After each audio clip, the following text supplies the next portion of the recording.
Hello everyone and welcome to a new video.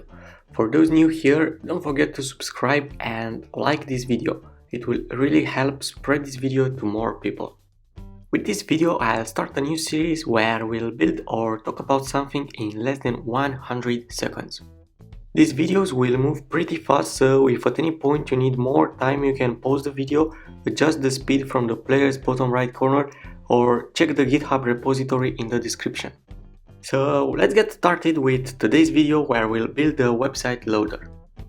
We'll start by creating a basic HTML5 document. Inside body we'll add a div with the class loader wrapper.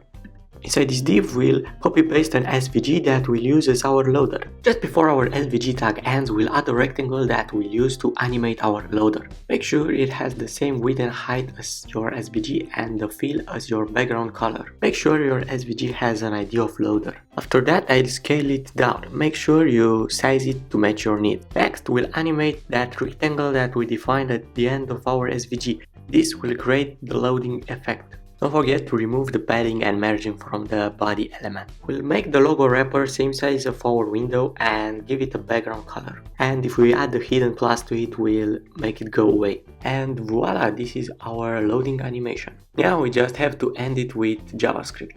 Before our body tag ends, we'll add a script that will hide the loader after 1.5 seconds. Now I'll just add some content to see it better. That was it for today. Don't forget to subscribe and like this video. See you next time.